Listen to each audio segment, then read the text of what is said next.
देख रहे हैं आप, आपके साथ मैं हूं लावनी विनीत। सत्ता का महासंग्राम बहुत ही ज्यादा रोचक मोड़ पर आ चुका है। छठा चरण, ये रण संपन्न हो चुका है।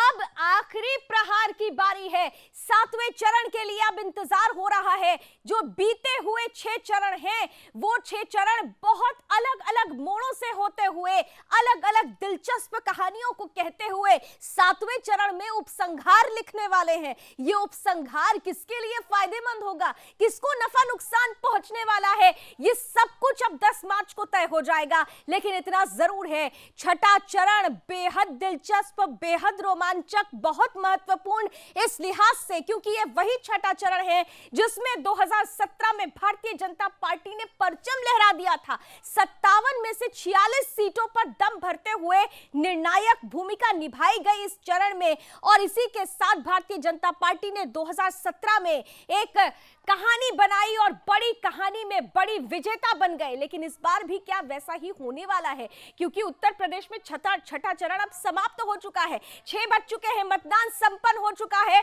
तो इस वक्त की बड़ी खबर के साथ आइए सत्ता के महासंग्राम की शुरुआत करते हैं। उत्तर प्रदेश में छठा चरण समाप्त हुआ और इलेक्शन ब्रेकिंग जरा दिखा देते हैं। कितना प्रतिशत मतदान? 57 सीटों पर, 10 जिलों की 57 सीटों पर मतदान। 5 बजे तक 53.31% मतदान हुआ है। ये 5 बजे तक के आंकड़े हैं। 6 बजे तक का आंकड़ा इससे थोड़ा बढ़ेगा जरूर, लेकिन 5 बजे तक के आंकड़े इस वक्त हम आपकी टीवी स्क्रीन पर दिखा रहे हैं। जो 5 बजे तक के आंकड़े हैं, 5 बजे तक 53.31% मतदान संपन्न हुआ। गोरखपुर में शाम 5 बजे तक 53.86%, कुशीनगर में 55.01%, बलरामपुर में 48.41%, बस्ती में शाम 5 बजे तक 54% मतदान हुआ। तो वहीं महाराजगंज में 57.48%, संत कबीर नगर में 51.14%, देवरिया में 51.51% और अंबेडकर नगर में शाम 5 बजे तक 58.68% मतदान रिकॉर्ड किया गया है। 6 बजे तक इसके बढ़ने की पूरी उम्मीद है, लेकिन इतना जरूर है, जो मतदान का प्रतिशत आज छठे चरण में आया है। शुरुआती दौर में हम लगातार देख रहे थे कि वोटर्स का अग्रेशन उतना नहीं था, लेकिन सेकेंड हाफ में एक तेजी आई है। ये सेकेंड हाफ की तेजी किसकी तरफ जाती हुई नजर आ रही है? कौन कहां किस मोर्चे पर डटा हुआ है? किसकी सरकार बन रही है? किसका इतिहास दोहरने वाला है और किसका इतिहास नया बनने वाला है? छठे चरण के इस चुनाव ने ये तय कर दिया है। अब बस सातवें चरण का इंतजार है, उपसंहार का इंतजार है। ये उपसंहार किसके लिए खास होने वाला है, इस पर नजर बनी रहेगी। इस इलेक्शन ब्रेकिंग के साथ ही आइए अब जरा अपने मेहमानों से आपका परिचय करा देती हूँ। स्क्रीन पर जरा ले आइए। हमारे साथ 3 विशेष अतिथि आज पैनल का हिस्सा बन रहे हैं। जाने माने पॉलिटिकल एक्सपर्ट रमेश ठाकुर जी हमारे साथ जुड़ेंगे, बहुत स्वागत। साथ ही साथ हमारे साथ बीजेपी का पक्ष रखने के लिए खेमचंद शर्मा जी जुड़ चुके हैं, बहुत स्वागत। और विनय सिंह जी को आप टीवी स्क्रीन पर देख रहे हैं, समाजवादी पार्टी का पक्ष रखने के लिए आपका भी बहुत स्वागत। आज रमेश जी आपके साथ शुरुआत करती हूँ। जैसे मैंने कहा कि कहानी तो पूरी हो गई, लेकिन उपसंहार बड़ा इंपॉर्टेंट होता है, क्योंकि उपसंहार ही दिलों पर, दिल दिमाग पर छा जाता है। अब छठे चरण के बाद इस राजनीतिक कहानी का उपसंहार कहां जाता हुआ नजर आ रहा है? देखिए लावनी जी, जो होना था मुझे लग रहा है वो 5वें चरण तक हो चुका है। किनकी सरकार बनेगी, किनकी नहीं बनेगी, ये जो 2 चरण है, मुझे लग रहा है ये सरकार जिसकी भी बनेगी, जिसके नंबर ऑफ काउंटिंग ज्यादा होगी, तो ये 2 चरणों के जो सीटें होंगी वो ऊपर जाएगी या फिर नेट टू नेट रहेगी। रही बात, देखो ये 2017 से और 7वां चरण, यहाँ भारतीय जनता पार्टी का कोई इतना वो दमखम नहीं था। 2012 की बात कर लो, 7 की बात कर लो, तो 8 सीटें या 9 सीटें ऐसी हुआ करती थी। और यही आप लगा लो 2012 की बात कर लो तो सपा को यहाँ 32 सीटें मिली थी, भाजपा को 8 और कांग्रेस को 5। और ताजुब वाली बात है, एनसीपी ने भी 1 सीट जीती थी और भाई पीस पार्टी ने भी 2 सीटें जीती थी। उसके बावजूद जो 2017 में भारतीय जनता पार्टी ने जाति समीकरण को भेदा, उन सबको इकट्ठा करा, उसके बाद में जो प्रचंड उनको बहुमत यहाँ से मिला था, उसको बरकरार रखना या उसके इर्द गिर्द रहना तो मुझे लग रहा बड़ी चुनौती होगी। अगर भारतीय जनता पार्टी ये कहे कि हम वही करिश्मा यहाँ पे दोबारा से दिखाएंगे, तो थोड़ा सा मुझे लग रहा जल्दबाजी होगा, क्योंकि ये क्षेत्र अगर देखो तो बसपा और सपा का परंपरागत एक गढ़ रहा है। तो मुझे लग रहा है यहाँ पे भारतीय जनता पार्टी के लिए इस बार टक्कर तो है। जिस तरीके से जातीय समूह को और जिस तरीके से समुदायों को एक जोड़ने की जो अखिलेश यादव ने स्ट्रेटेजी बनाई थी, चाहे भाजपा हो जाए, अपना दल हो जाए, सबको लेके जिस तरीके से उन्होंने चुनाव लड़ा है, मुझे लग रहा है इसका उनको फायदा मिलेगा। और बहरहाल ये भी नहीं भूलना चाहिए, ये वो क्षेत्र है, ये पूरे इसमें 5 मंडल आते हैं, 10 जिले हैं। तो ये योगी जी का एक अपना एक घरेलू क्षेत्र कह लो या घरेलू यहाँ के इलाकों कह लो, तो यहाँ पे उनका भी एक बहुत बड़ा दमखम होगा। मुझे लग रहा है यही वजह रही होगी, क्योंकि योगी साहब को जब चुनाव लड़ाने की जब बात कही जा रही थी, अयोध्या भेजा जा रहा था, लेकिन एंड टाइम पे ऐसा हुआ उनकी सीट को वहां पे ना दे के तुरंत उनको अपने क्षेत्र में दे दिया, ताकि वहां का जो इलाका है इनके हाथ से ना निकल पाए और वहां पे मजबूती बनी रहे। मुझे लग रहा भारतीय जनता पार्टी की ये स्ट्रेटजी मुझे लग रहा सही था और हो सकता है इसमें ये सफल भी हो। चलिए, तो खेमचंद जी देखिए, चुनौतियां बहुत हैं, लेकिन उन चुनौतियों पे भारतीय जनता पार्टी दम भर रही है। अब छठे चरण का चुनाव संपन्न हो चुका है, कहां पर स्टैंड कर रहे हैं? क्या आप भी कहेंगे कि इस बार 300 पार? बिल्कुल कहूंगा, इस बार भी 300 पार। जिस तरीके से हमें समर्थन मिल रहा है, मैं खुद एरिया में गया हूँ, खुद जमीन पे गया हूँ, लोग योगी मोदी जी को पसंद कर रहे हैं। योगी मोदी जी की जो योजना है उनको पसंद कर रहे हैं। लोगों को विजिबल डिफरेंस दिखता है, लोगों को बिजली में भी विजिबल डिफरेंस दिखता है, इंफ्रास्ट्रक्चर डेवलपमेंट में भी विजिबल डिफरेंस दिखता है, किसानों की सपोर्ट में भी विजिबल डिफरेंस दिखता है, महिलाओं की जो सपोर्ट है उसमें विजिबल डिफरेंस दिखता है। इवन माइनॉरिटीज में भारतीय जनता पार्टी को वोट मिलने वाली है। जो माइनॉरिटीज की जो माता बहनें हैं, जिनको ट्रिपल तलाक जैसे महापाप से या आप कह सकते हो महामारी से योगी मोदी जी ने दूर किया, योगी मोदी जी ने मुक्ति दिलाई, वो भी भारी संख्या में भारतीय जनता पार्टी को वोट करने वाली हैं। भारतीय जनता पार्टी ने सबको साथ में लेके काम किया है, सबके लिए काम किया है। जब हम टॉयलेट बनवाते थे तो सबके लिए बनवाई, जब हमने घर दिए तो सबके लिए दिए, जब हमने सड़कें बनवाई तो हर गांव में बनवाई, जब हम किसानों के लिए पीएम किसान के माध्यम से मदद दे रहे हैं तो सबको दे रहे हैं। जब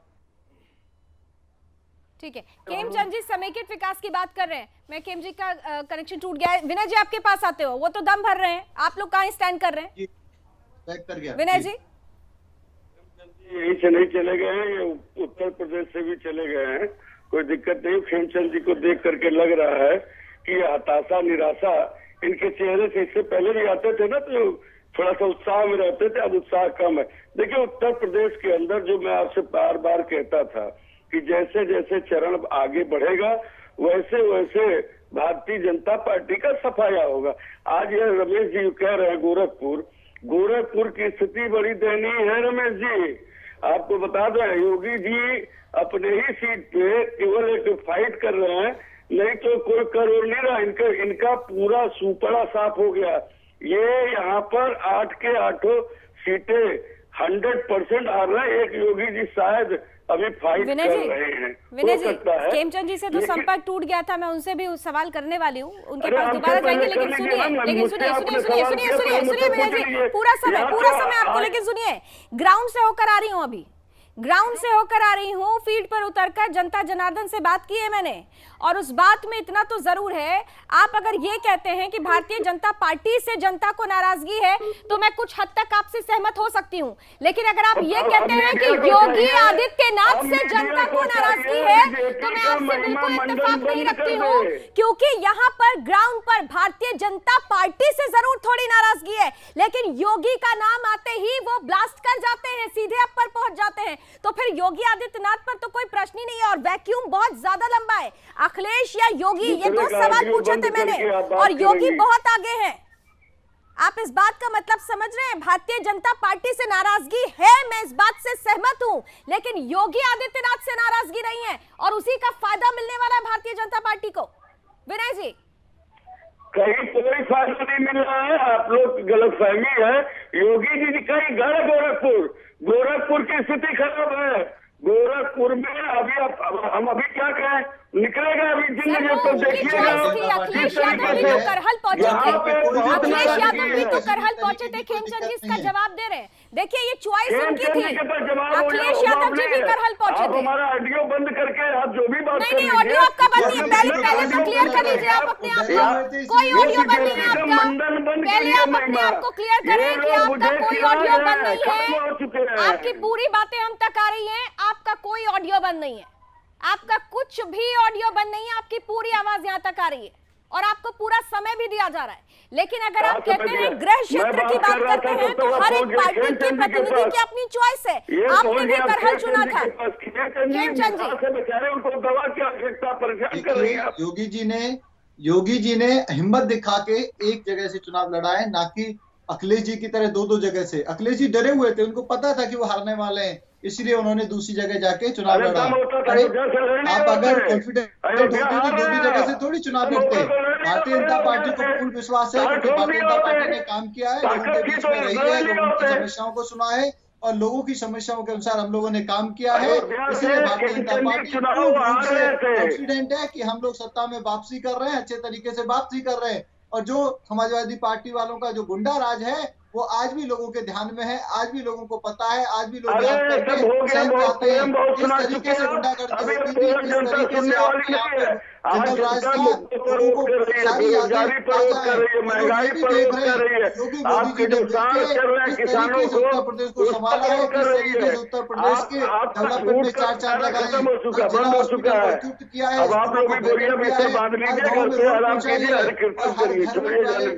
हर घर को डबल राशन दिया जा रहा है, किसानों के खेतों में हर खेत में पानी पहुंचे उसकी व्यवस्था की गई है। पिछले 5 साल में किया है, कितना झूठ बोलते हैं आप लोग, जनता से मत झूठ बोलिए। अब ये राजा हरिश्चंद्र की औलाद हो, अरे आपकी पार्टी तो 99% झूठ पे ही चलती है और कहते हैं कि हमारे यहाँ पे गुंडागर्दी नहीं होती, और अखिलेश जी मंच से कहते हैं ओ पुलिस। अरे ये क्या भाषा है, ये कोई सभी व्यक्ति की भाषा तो हो नहीं सकती। पुलिस वाले भी उत्तर प्रदेश के सम्मानीय नागरिक हैं, उनके माता पिता भी सम्मानीय नागरिक हैं। आप उनको इंसल्ट कर रहे हो। लगातार उत्तर प्रदेश को प्रोटेक्ट करती है, उत्तर प्रदेश बनाने में मदद करती है पुलिस।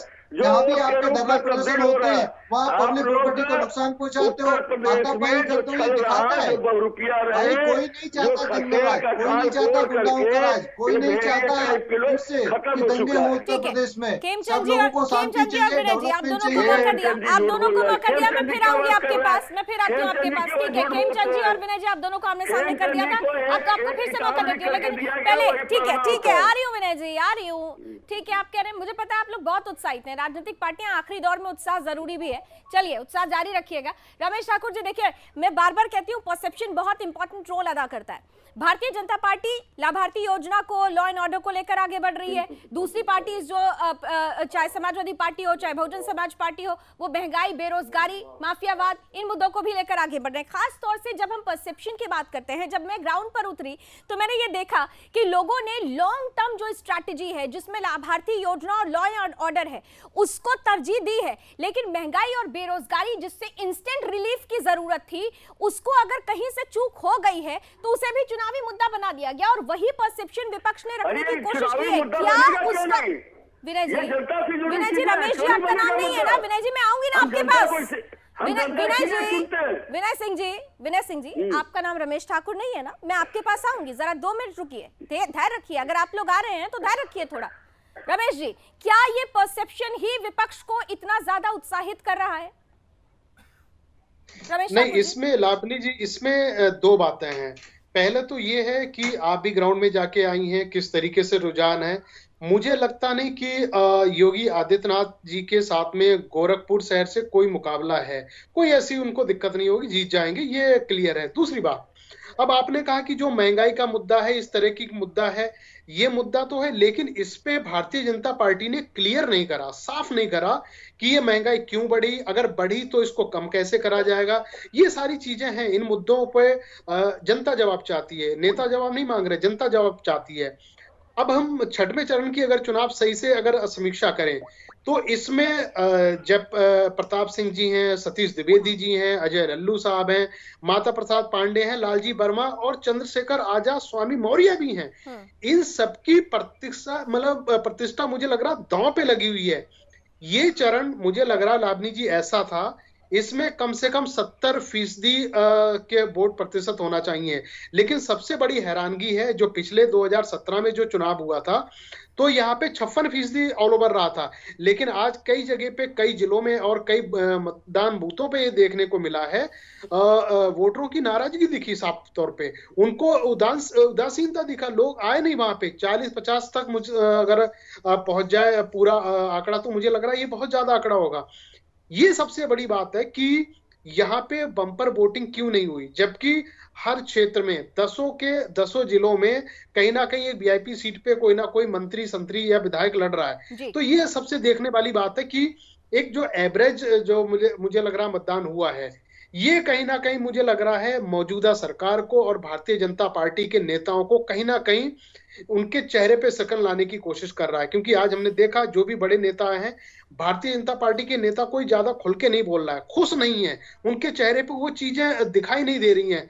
जिस तरीके से अगर पैरेलल देखे समाजवादी पार्टी के जो लोग हैं, वो मुझे लग रहा कहीं ना कहीं लीड लेते हुए दिखाई दे रहे हैं, वो खुश भी दिखाई दे रहे हैं। जी खेमचंद जी, वोटर्स का अग्रेशन नहीं था ग्राउंड पर, और अगर वोटर्स का अग्रेशन नहीं है, पॉलिटिकल पार्टीज का अग्रेशन है और वोटर्स का अग्रेशन नहीं है, तो क्या इसका नुकसान आप समझ रहे हैं आपको हो रहा है? हम कहते हैं ना कि वोटर्स का अग्रेशन है तो फिर एंटी इनकम्बेंसी, वोटर्स का अग्रेशन नहीं है तो क्या इसे प्रो इनकम्बेंसी माना जाए? आपको लग रहा है आपके लिए क्या परिस्थिति ठीक है या फिर थोड़ा मुश्किलों भरी है? आई थिंक खेमचंद जी से हमारा संपर्क टूटा है। विनय जी हमारे साथ बने हुए हैं। विनय जी, वोटर्स के अग्रेशन की अगर बात की जाए तो देखिए, अगर भारतीय जनता पार्टी के लिए यह बात कही जा रही है कि वोटर्स का अग्रेशन कम था, तो फिर यह बात आप पर भी लागू होगी।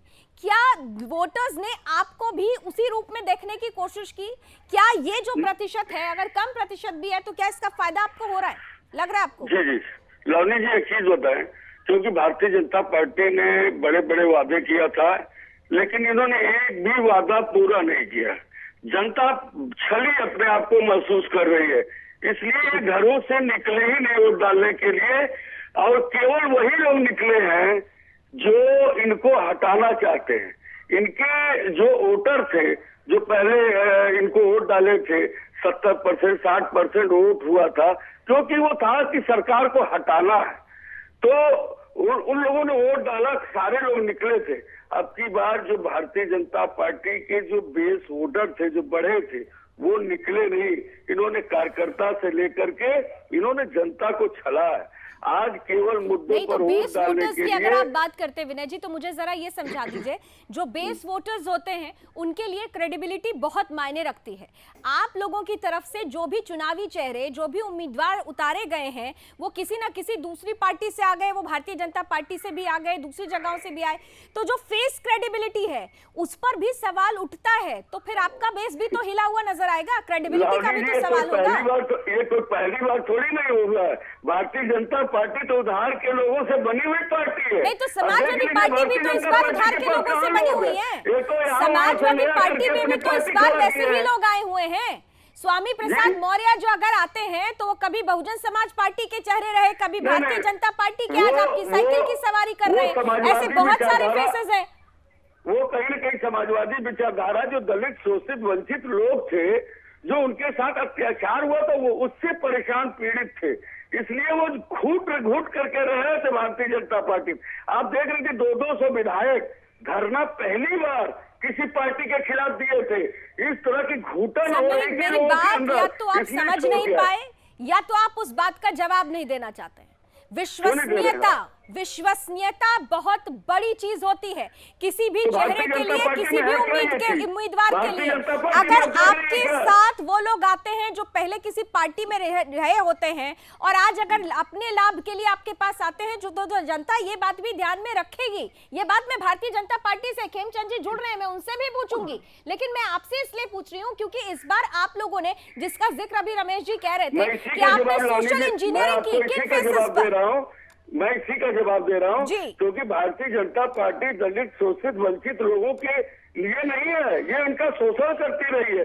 इस वजह से जो इस विचारधारा के लोग हैं वो कहीं न कहीं अपने आप को भारतीय जनता पार्टी में घुटन महसूस कर तो रहे फिर थे। ठीक है, अगर आप दलितों और शोषितों की बात करते हैं तो फिर लोग आपके पास क्यों जाएंगे? उनकी तो सबसे बड़ी रहनुमा बहुजन समाज पार्टी है। फिर तो बहुजन समाज पार्टी का अंडर करंट, अगर बहुजन समाज पार्टी कहती है तो उनका अंडर करंट भी है। फिर आप कहां से आ जाते हैं? ये कोई रहनुमा नहीं होता। जनता के लिए जो खड़ा होता है वही उसका रहनुमा होती है। जनता जनार्दन होती है, भगवान होती है। कोई रहनुमा, जनता का रहनुमा कौन हो जाएगा? जनता बनाती है सरकार, जनता चुनती है, जो प्रतिनिधि चुन के आते हैं वो उनके सेवक होते हैं, उनको तनख्वाह मिलती है। वही जनता बात के तो आपसे रहनुमा मैं कौन हो पूछ रही जाएगा? थी कि जनता चुनती है ना प्रतिनिधि, तो प्रतिनिधि चुनते समय सर विश्वसनीयता ये बड़ी महत्वपूर्ण चीज बिल्कुल, होती है। समाजवादी पार्टी की ये विश्वसनीयता है। आधार होता है, ये निराधार नहीं हो सकता विश्वसनीयता। इसीलिए मैंने आपने नहीं तो मेरी बात को समाजवादी समझा, पार्टी की विश्वसनीयता लेकिन ना है, समझी। मैं आप क्योंकि पहले जवाब समाजवादी देते। पार्टी रमेश जी ने आपके काम पास आ रही हूँ। किया। खेमचंद जी शायद हमारे साथ फोन लाइन पर आप जुड़े हैं, उनको कुछ है, टेक्निकल प्रॉब्लम हो रही है। विश्वसनीयता। रमेश जी देखिए, इस बार का चुनाव इस लिहाज से भी बहुत इंपॉर्टेंट हो रहा है क्योंकि एक तरफ हम देख रहे हैं चुनावी समीकरण पूरी तरह से बदला हुआ है। इसमें कोई दो राय नहीं है कि भारतीय जनता पार्टी के लिए दूसरी पार्टियों ने एक चुनौती खड़ी करने की कोशिश की है, लेकिन इस दौर में कुछ साइलेंट वोटर्स भी हैं। ग्राउंड पर जब हम उतरते हैं, आप खुद रमेश जी उतर के आपने बात की होगी लोगों से, कुछ ऐसे लोग होते हैं जो लास्ट मोमेंट पर उनका क्या मूड रहता है ये किसी को नहीं पता चल पाता, वो साइलेंट वोटर्स होते हैं। और बीते 2017 में सबसे बड़ा कमाल उन्हीं साइलेंट वोटर्स ने किया था। खासतौर से अगर मैं फीमेल्स की बात कर लूं तो क्या वो साइलेंट वोटर्स इस बार भी कमाल करेंगे? लावनी जी मैं बताता हूँ वो साइलेंट वोटर कौन थे। वो साइलेंट वोटर थे दलित और दूसरे जो छोटे छोटे दलों के जो थे, वो मुझे लग रहा है ये इतना साइलेंट वोटर था, उन्होंने सबको नकार दिया था। जाति प्रथा, नेताओं के वादे, ये सबको नकार के उन्होंने सिर्फ विकास पे वोट दिया था और एक नई सरकार का उन्होंने चुनाव करा था। नई सरकार का नाम था भारतीय जनता पार्टी। अब आप देखें इसी इलाके में, अभी आपने बीएसपी का नाम लिया, मुझे लग रहा है हम लोग बीएसपी को अंडरएस्टिमेट करके चल रहे हैं। नहीं, मैं इसीलिए कह रही हूँ कि उसका अंडर करंट है। यस तो क्या भारतीय जनता पार्टी की खेवन हार है क्या? बीएसपी 2007 में लावनी जी भारतीय जनता पार्टी की खेवन हार है क्या? 2007 की बात बता रहा हूं मैं। और फिर 2012 में जो लावनी जी कह रहे हैं क्या भारतीय जनता पार्टी की खेवन हार है क्या? बीएसपी जो छोटे छोटे दल चाहे सीपी आप बता रही हैं बीटी में क्या बीएसपी भारतीय जनता पार्टी की? अरे विनय जी सुन लीजिए, 2017 में आपकी खेवन हार थी ना। अभी आप भारतीय जनता पार्टी की बात करें, 2017 में तो आपकी ही खेवन हार थी।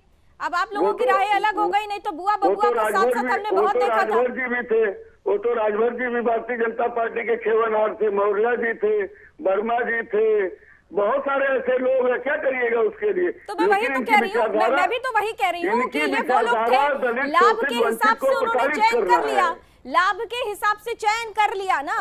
फिर तो ये चयनित चुनाव हो गया, चयनित पार्टी हो गई अपने लाभ के हिसाब से, सहूलियत के हिसाब से।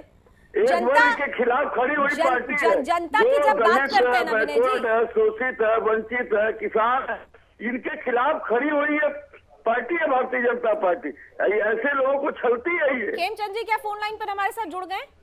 जी आवाज आ रही है मेरे को? जी खेमचंद जी, टेक्निकल प्रॉब्लम है इसलिए आप लाइव नहीं जुड़ पाए। चलिए आपकी आवाज हम सब सुन रहे हैं। विनय जी और रमेश जी आपको भी सुनाई दे रही होगी खेमचंद जी की आवाज? ठीक है खेमचंद जी सुन रहे हैं। विनय जी सीधे डायरेक्ट आपको चैलेंज कर रहे हैं कि आप भूल जाइए, वो इतिहास नहीं आने वाला है। मजबूत आवाज खेमचंद जी, हम तो चाहते हैं कि विपक्ष में मजबूत वाले सपने हैं कभी पूरे नहीं होने वाले। समाजवादी पार्टी की जो दृश्यता है, समाजवादी पार्टी की जो गुंडा सोच है, वो बार बार लोगों के सामने आ रही है। और उत्तर प्रदेश फिर से जनराज नहीं चाहता, उत्तर प्रदेश उत्तम प्रदेश बनना चाहता है, उत्तर प्रदेश विकास चाहता है। और विकास योगी मोदी जी दे सकते हैं, और योगी मोदी जी ने करके दिखाया है। जहाँ 7-8 घंटे बिजली आती थी, 22 से 23 घंटे बिजली आती है। जहाँ माता बहनों को शाम के बाद सुरक्षा नहीं मिल पाती थी, आज खुले में माता बहनें शाम को भी निकलती है, रात को भी निकलती है। हर जगह आपको सिक्योरिटी फोर्सेज मिल जाएंगी। आज से पहले हर खेत में पानी पहुंचाने की योजना इन्होंने कभी भी नहीं बनाई, हमने वो योजना बनाई। गन्ना किसानों को 2 से 3 साल में ये भुगतान देते थे, हम लोग कुछ ही महीनों में भुगतान दे रहे हैं। 1.5 लाख करोड़ से ज्यादा पैसा गन्ना किसानों को दिया जा चुका है। हर खेत को पानी पहुंचाया जा रहा है। और 100% माता बहने की भी घर से बाहर आके उनको निवृत्ति के लिए नहीं जाना पड़े, घर में ही टॉयलेट बनाने का काम योगी मोदी जी ने किया है। विनय जी के अपने दावे हैं, बहुजन समाज पार्टी के अपने दावे दावे हैं, नहीं है। लेकिन सबसे बड़ी बात, नहीं, देखिए समाजवादी पार्टी देखिए सबसे बड़ी बात होती है पार्टी राजनीतिक पार्टी, राजनीतिक चेहरे और मुद्दे के बीच में तालमेल हो। रमेश ठाकुर जी, आखिरी कमेंट आपका। यहाँ राजनीतिक पार्टियां भी हैं, राजनीतिक चेहरे भी हैं, मुद्दे भी हैं, तालमेल किसका किसके साथ ज्यादा बैठ रहा है? क्योंकि जनता उसी तालमेल पर ही ताल ठोक रही है। क्या बीजेपी भाग गई क्या अभी? मतलब वो बिल्कुल मुझे लग रहा है जो तालमेल, विनय जी नहीं, थोड़ा सा ध्यान रखिए, टेक्निकल प्रॉब्लम हो जाती है। फोन लाइन पर आपकी बात सुन रहे हैं। रमेश जी कंटिन्यू करें। देखिए लावनी जी, मुझे लग रहा है जिस तालमेल की आप बात कर रहे हो, वास्तव में मुझे भी लग रहा है वो जो तालमेल इस बार का जो बना है वो असर दिखाएगा।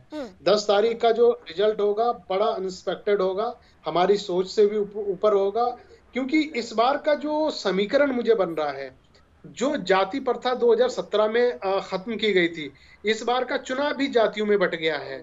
हमारा हिस्सा इतना, उनका हिस्सा इतना, ये हो गया। लेकिन मुझे लग रहा है इस बार हम लोग जो रिजर्व सीटें हैं 86 पूरे उत्तर प्रदेश में, उस पे हम लोग चर्चा नहीं कर रहे हैं। अगर वो रिजर्व सीट जिस 2017 में भारतीय जनता पार्टी ने अपने पाले में खींचा था, तो इस बार वो जिनके खाते में जाएगी उनका ही पलड़ा भारी होगा, अनएक्सपेक्टेड रिजल्ट आएगा। समय की सीमाएं हैं। Thank you so much Vinay ji, thank you so much Ramesh ji, thank you so much Khemchand ji. हम फिर मिलेंगे क्योंकि अभी कहानी खत्म नहीं हुई, अभी तो उपसंहार बाकी है। बार बार मैंने कहा कि 6 चरण खत्म हो चुका है, लेकिन 7वें चरण का रण अभी बाकी है। 6 चरण खत्म होने के बाद अपने अपने दावे हो रहे हैं। भारतीय जनता पार्टी कह रही है कि इतिहास दोहराने वाले हैं, समाजवादी पार्टी कह रहे हैं इतिहास बदलने वाले हैं। इतिहास दोहराना है या बदलना है, ये सब कुछ जनता तय कर चुकी है। 6 चरण हो चुका है, 7वें पर नजर बनी रहेगी। एक बार फिर से सत्ता के महासंग्राम में याद दिलाते चले, ऑनलाइन सर्वे जारी है। आपके द्वारा पूछे गए सवाल और आपके द्वारा दिए गए जवाब हम निरंतर दिखाते रह रहे हैं, इसलिए हमारे साथ जुड़े रहिएगा और हर रोज 6 बजे सत्ता के इस महासंग्राम में जुड़कर दिलचस्प होते मोड़ की कहानी जरूर सुनते रहिएगा। अभी बस इतना ही। देश और दुनिया की तमाम खबरों के लिए जुड़े रहिए सुदर्शन न्यूज के साथ। जय हिंद।